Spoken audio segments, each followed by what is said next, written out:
بسم اللہ الرحمن الرحیم۔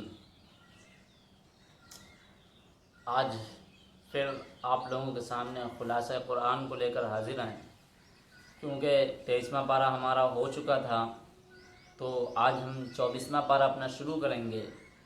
اور ایک بات دھیان رکھیں کہ میں جو یہ اب خلاصہ کرنے جا رہا ہوں، یہ مختصر سا ٹائم آپ کا لے رہے ہیں، کیونکہ ہم پورے پارہ کا بھی خلاصہ نہیں کر رہے ہیں، بلکہ پاؤ پارے کا آپ کے سامنے خلاصہ کر رہے ہیں۔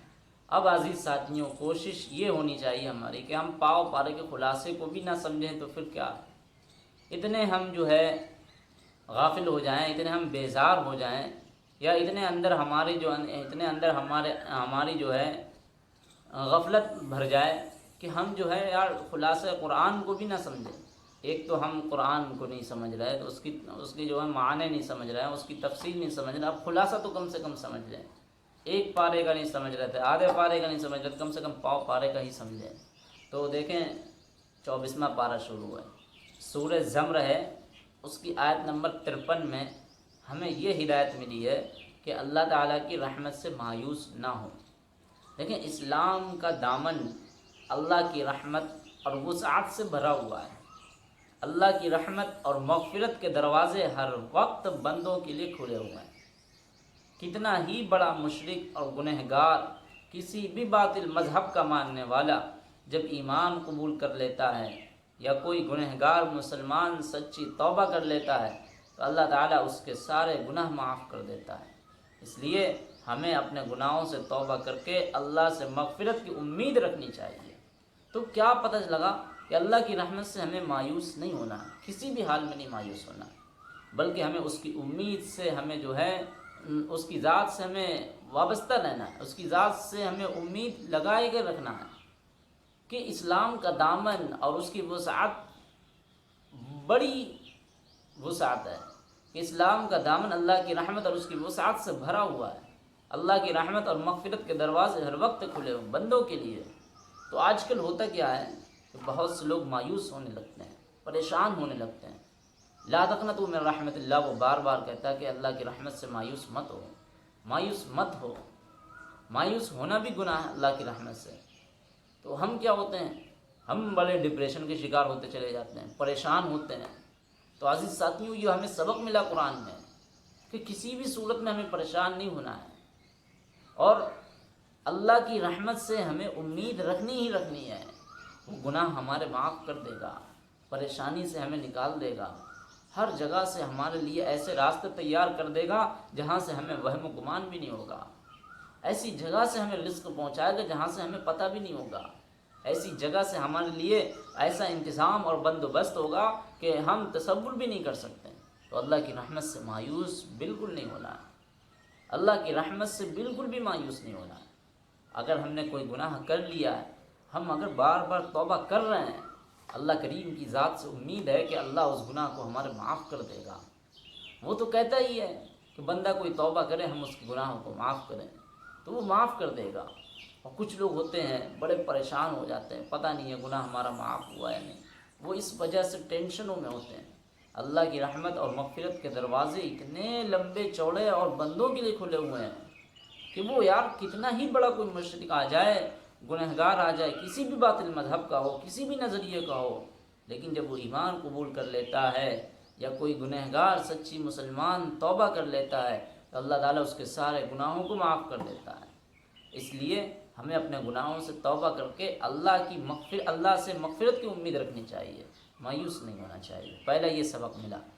اچھا، سورہ زمر کی آیت نمبر 62 اور 63 میں یہ بتایا گیا کہ آسمان اور زمین کے خزانوں کا مالک اللہ ہے۔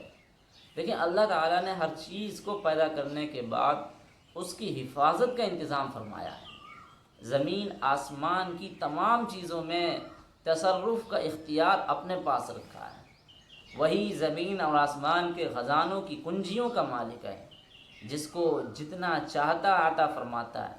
انسان کو ایسی قدرت والی ذات کی نافرمانی سے ڈرنا چاہیے، فرما برداری کر کے اس کی عطا اور بخشش کا مستحق بننا چاہیے۔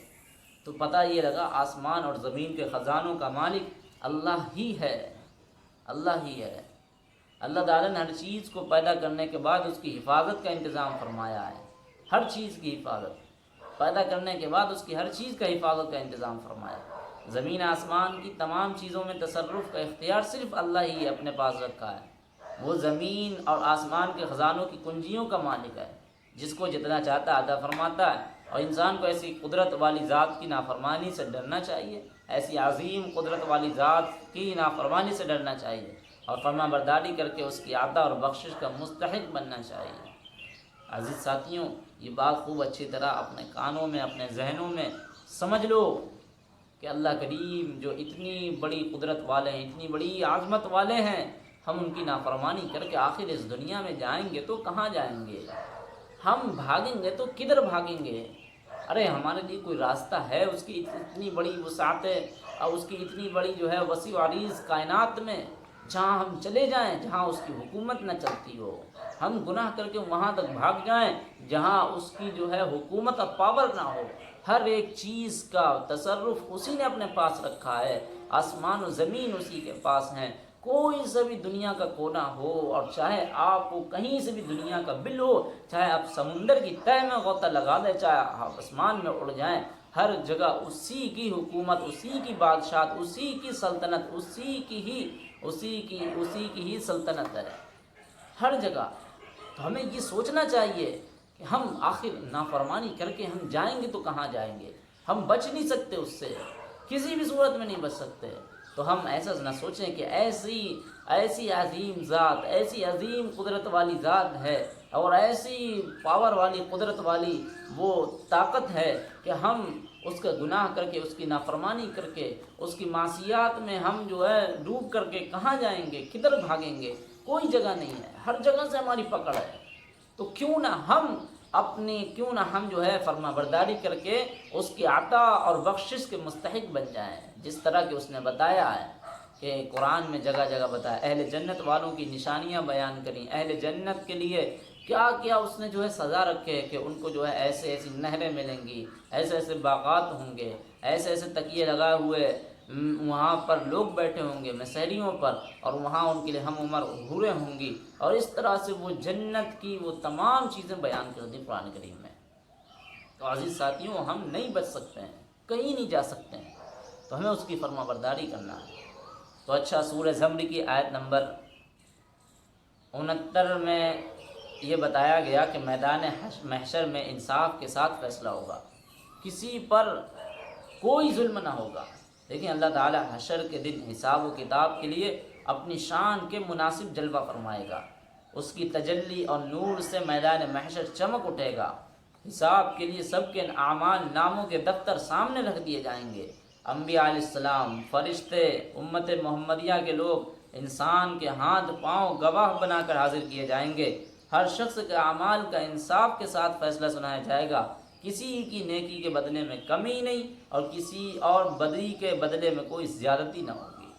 میدان محشر میں ایسا اللہ تبارک و تعالی انصاف کریں گے کہ کسی کے اوپر کوئی ذرہ برابر بھی ظلم نہیں ہوگا۔ آتا ہے نا قرآن میں اور حدیثوں میں کہ اگر کوئی بغیر سینگ والی بکری بھی ہوگی، اور سینگ والی بکری نے اگر اس دنیا میں اس کو مارا ہوگا، اس کے اوپر زیادتی کری ہوگی، تو کل میدان محشر میں بھی اس سے سینگ دی جائے گی، اور اس سے وہ بدلہ اس کا پورا دلوایا جائے گا۔ اس کے بعد وہ مٹی ہو جائیں گے، جانور تو مٹی ہو جائیں گے، انسانوں کا ہے معاملہ۔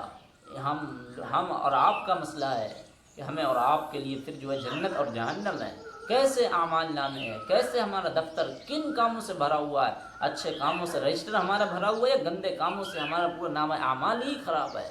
کس سے؟ جانوروں کو نہیں ہے کوئی پریشانی، وہ تو اگر ظلم کرے گا تو ان کو وہاں بدلہ دیا جائے گا، بدلہ دلوانے کے بعد پھر وہ مٹی ہو جائیں گے۔ یا لیتنی کنت ترابا، وہ تو مٹی ہو جائیں گے۔ جیسے کہ ہم بھی کہیں گے کہ یا لیتنی کنت ترابا، کہ کاش ہم بھی مٹی ہو جاتے، وہاں پر ہم بھی کہیں گے۔ تو عزیز ساتھیوں، اپنے نامہ اعمال کو ابھی سے دیکھو کہ ہم نامہ اعمال میں کیا کار بھر رہے ہیں۔ ہم اس میں نامہ اعمال میں سیاہ کام کر رہے ہیں، یا ہم نامہ اعمال میں نیک اعمال کر رہے ہیں؟